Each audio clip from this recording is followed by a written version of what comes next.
ये पूरा इलेक्शन आपको कितना बदला हुआ नजर आ रहा है आफ्टर डिलिमिटेशन और एसआर की जो पूरा प्रोसेस जो है उसके बाद? क्योंकि 10.5 लाख जो वोटर्स डिलीट किए गए हैं उसमें ये क्लेम किया जा रहा है कि मेजॉरिटी उसमें मुसलमान है, और जो डिलिमिटेशन भी किया गया है, जो बॉर्डर्स जो बदले गए हैं, क्योंकि सीट्स में कोई बदलाव नहीं हुआ है, तो जो एक तरह से बॉर्डर्स जो बदले हैं जो इन तमाम असेंबली हलके हैं उसमें, तो उसमें भी ये कहा जा रहा है कि जाहिर सी बात है ये भी कहीं ना कहीं जो मुस्लिम मेजॉरिटी सीट्स हैं उनको टारगेट करने के लिए किया जा रहा है। 100%। इलेक्शन, ये जो डिलिमिटेशन का प्रोसेस है, ये रिस्पॉन्सिबिलिटी किसका है? एक कॉन्स्टिट्यूशनल बॉडी है, इलेक्शन कमीशन ऑफ इंडिया, उनको करना चाहिए था। आप असम में किसी को भी पूछ लीजिए, वो आपको यही बोलेगा कि यहाँ पे एक मंत्री अशोक सिंघल करके, जो कि हिमंता बिस्वा शर्मा के काफ़ी करीबी है, हर कोई बोलते हैं कि उनके लैपटॉप में हुआ था सब कुछ, और हिमंता बिस्वा शर्मा खुद इस एक्सरसाइज को लीड किए थे। तो यू कैन अंडरस्टैंड, जो मैं इंस्टीट्यूशन की बात कर रहा हूँ, जो कि इस लड़ाई का जो अहमियत है, जो मैं बात कर रहा हूँ, आपको समझना पड़ेगा कि हम किस से लड़ रहे हैं। हम सिर्फ बीजेपी से नहीं लड़ रहे, हम पूरे इंस्टीट्यूशन से लड़ रहे हैं। तो डिलिमिटेशन देखिए, जैसे मैंने कहा है कि मुसलमानों का अराउंड 31 to 34 सीट्स पहले थे, जहाँ से मुसलमान चुन के आ सकते थे, वो घटा के 21 या 22 कर दिया। अभी कम से कम 10 सीट चले गए हैं।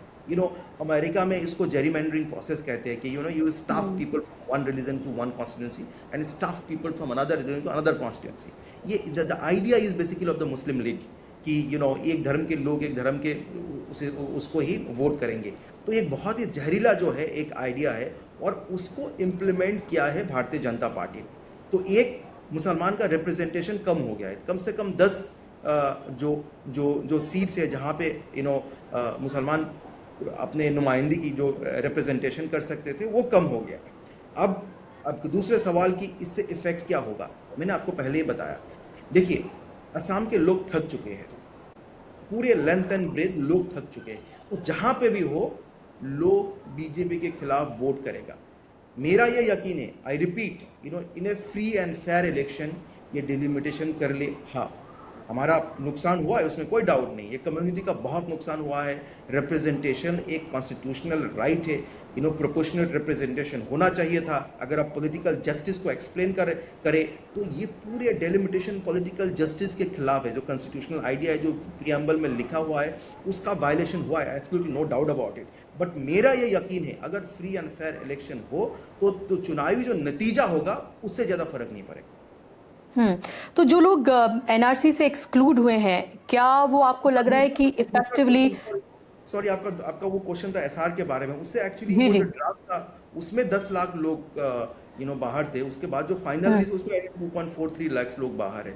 तो मुझे लगता है सो यू सेइंग कि अभी जो फाइनल ड्राफ्ट आया है उसमें सिर्फ 2.34 लाख लोग ही बाहर हैं, जो उससे पहले ड्राफ्ट था उसमें 10.5 लाख लोग थे करीब। 10.5 लाख लोग थे। उसके बाद जो फाइनल आया है उसमें 2.43 लाख। सो मुझे लगता है कि इससे ज्यादा कुछ चुनावी नतीजे में कुछ कॉन्स्टिट्यूएंसीज है जहाँ पे, जैसे अपर असम के कुछ कॉन्स्टिट्यूएंसीज है जहाँ पे मुसलमान पॉपुलेशन है, तो उसमें उन्होंने रिड्यूस करने का काम किया है, उसमें वोटर डिलीशन।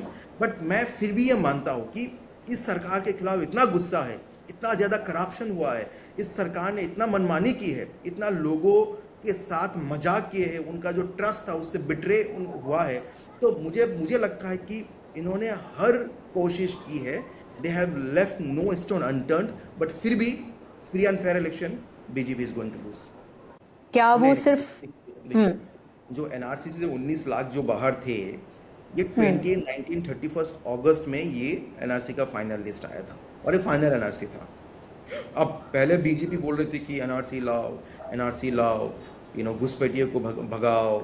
ये पूरा प्रोसेस सर्बानंद सोनोवाल गवर्नमेंट ने एग्जीक्यूट किया, सुप्रीम कोर्ट ने मॉनिटर किया, और बहुत ही स्ट्रिंजेंट एक प्रोसेस था। उसमें 19 लाख लोग बाहर थे, और उसमें मुसलमान का जो नंबर थे उसमें कम थे।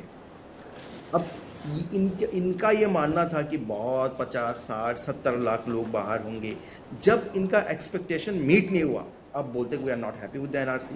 अब भैया तुमको खुश करेंगे ले, क्या करें, फिर बाहर चला जाए एनआरसी से, तो होगा नहीं। अगर तो ये फिर बोलने लगे कि हमें रीवेरिफिकेशन चाहिए और एक एनआरसी चाहिए। तो बेसिकली ये जिसको ये चाहता नहीं है मुसलमानों को सिटीजनशिप के जो लिस्ट है उससे बाहर करना चाहता है। ये उनका प्लान रहा है हमेशा, बीजेपी का, और इनके आइडियोलॉजी में जो यकीन करता है। अब रहा सवाल कि इससे क्या इफेक्ट पड़ेगा, इससे कोई इफेक्ट नहीं पड़ेगा। इसलिए नहीं पड़ेगा क्योंकि देखिए, ये सुप्रीम कोर्ट का ऑर्डर है कि कोई कोएर्सिव एक्शन नहीं होना चाहिए। जो एनआरसी से जो बाहर है उनका वोटिंग राइट्स नहीं जाएगा, वो नॉन सिटीजन नहीं बन गए हैं, वो सिर्फ उनको एक मौका मिलेगा अपील करने के लिए फॉरेनर्स ट्राइब्यूनल में। उसके लिए उसको एक रिजेक्शन स्लिप चाहिए कि आपको एनआरसी से क्यों बाहर निकाला। क्योंकि बीजेपी इस एनआरसी को एक्सेप्ट नहीं करता है, उन्होंने स्लिप नहीं दिया। अगर वो स्लिप देता है, अगर रिजेक्शन स्लिप देता है, अगर लोगों को एक फेयर अपॉर्चुनिटी दिया जाता है, तो यहाँ पे कोई बांग्लादेशी मिलेगा नहीं।